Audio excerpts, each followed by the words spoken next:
Hello student, how are you. आशा है आप सभी सकुशल होंगे। तो आज हम लोग क्लास 4 का हिंदी सेकेंड अध्याय पहला भाषा, लिपि और व्याकरण पढ़ेंगे और इनको समझेंगे, इनके बारे में जानेंगे कि भाषा क्या होता है, लिपि क्या होता है, व्याकरण क्या होता है। सबसे पहला टॉपिक हमारा है भाषा। हमारे द्वारा बोली जाने वाली एक दूसरे से प्रकट करने वाली मन के भाव और विचारों को जो आदान प्रदान होता है और दूसरे के विचारों या भाव को हम समझते हैं, उसे भाषा कहते हैं। हमारे देश में अनेक प्रकार की भाषाएं बोली जाती हैं, जैसे हिंदी, उर्दू, बंगाली, गुजराती, असमिया इत्यादि अनेक प्रकार की भाषाएं बोली जाती हैं। अर्थात कहने का यह मतलब है कि भाषा वह साधन है जिसके द्वारा मनुष्य अपने मन के भाव और विचारों को आदान प्रदान करता है और दूसरे के मन के भाव और विचारों को समझता है, उसे भाषा कहते हैं। भाषा के कितने रूप होते हैं? भाषा के 3 रूप होते हैं। पहला मौखिक। मौखिक भाषा किसे कहते हैं? जैसे मन के भाव और विचारों को जब हम बोलकर जब किसी दूसरे के पास प्रकट करते हैं तो उसे मौखिक भाषा कहते हैं। जैसे आज हम आप लोग को ये वीडियो के द्वारा समझा रहे हैं, बता रहे हैं कि मौखिक भाषा किसे कहते हैं। ये भी एक मौखिक भाषा का उदाहरण है। रेडियो, दूरदर्शन, टेलीफोन पर बातें करना, ये सब मौखिक भाषा के उदाहरण हैं। और भाषा के हम दूसरा रूप लिखित भाषा, जिसको हम लिख के द्वारा अपने मन के भाव और विचारों को दूसरों तक प्रकट करते। जैसे आज हमने देखा, आप देख रहे हैं कि हमने श्यामपट्ट पर लिखकर आप लोग को समझाने का प्रयत्न किया कि भाषा क्या है, लिखित भाषा किसे कहते हैं। जैसे पत्र के द्वारा भी पत्र लिखकर अगर दूसरे के पास हम कुछ बातें बताते हैं या पहुंचाते हैं, उसे भी लिखित भाषा कहते हैं। अब भाषा का तीसरा प्रकार यह है कि सांकेतिक भाषा। सांकेतिक भाषा किसे कहते हैं?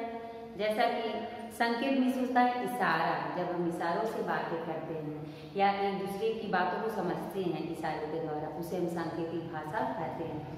जैसे आप लोग देखते हैं कि चौराहे पे खड़ा सिपाही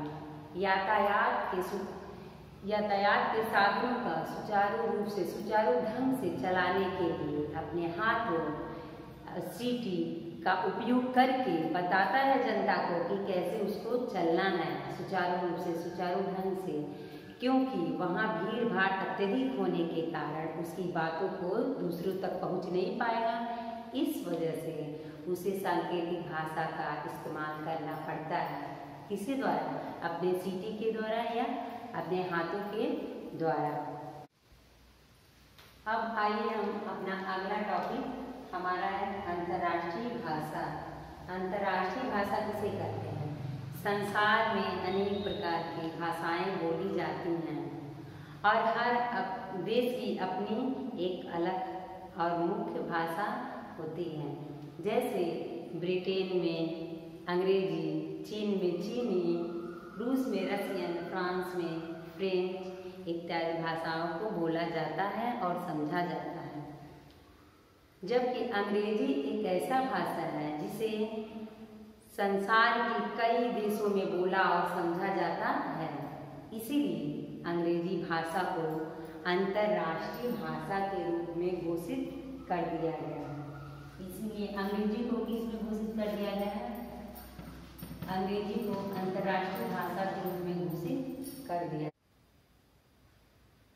अब आइए हमारा अगला टॉपिक है राजभाषा। राजभाषा किसे कहते हैं और क्या होता है? जैसा कि हम जानते हैं बच्चे, हमारे देश में अनेक प्रकार के राज्य होते हैं और प्रांत होते हैं और अपने हर एक प्रांत की अलग अलग भाषाएं होती हैं। जैसे पंजाब में पंजाबी बोली जाती है, गुजरात में गुजराती, महाराष्ट्र में मराठी, बंगाल में बंगाली इत्यादि बोली जाती है। लेकिन हिंदी एक ऐसा भाषा है जिसे कई प्रांतों, कई राज्यों में बोला जाता है।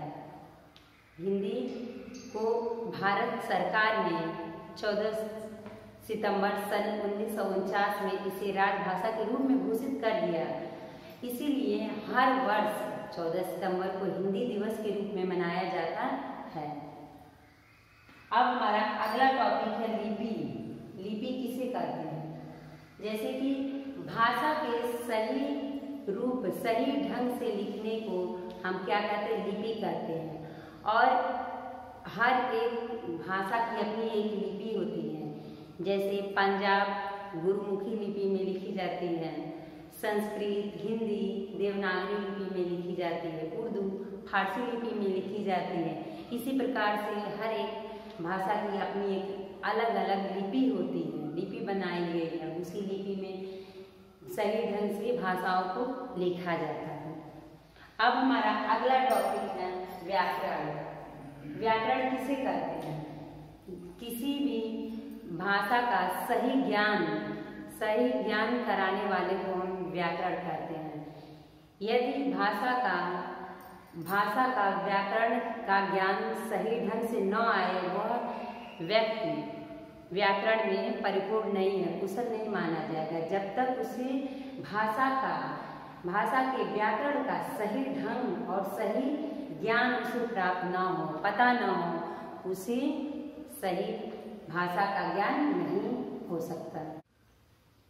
तो बच्चों, आज हमारा यह अध्याय खत्म हो गया, भाषा, लिपि और व्याकरण। हमने यहाँ पे छोटा सा दिखा दिया है। प्रश्न नंबर पहला है भाषा किसे कहते हैं। प्रश्न नंबर दूसरा है भाषा का मौखिक रूप क्या है। प्रश्न नंबर तीसरा है लिपि किसे कहते हैं। और प्रश्न नंबर चौथा है हिंदी दिवस कब मनाया जाता है। प्रश्न नंबर पांचवा हिंदी, संस्कृत और उर्दू की लिपि क्या होती है। तो बच्चे, आपने अगर ये वीडियो अच्छे से देखा है तो यह प्रश्नों का उत्तर आसानी से आप कर लेंगे और कापी पे आप जरूर करिएगा। ठीक है बच्चों, अब हम मिलते हैं नेक्स्ट वीडियो में। तब तक के लिए thank you. Have a good day.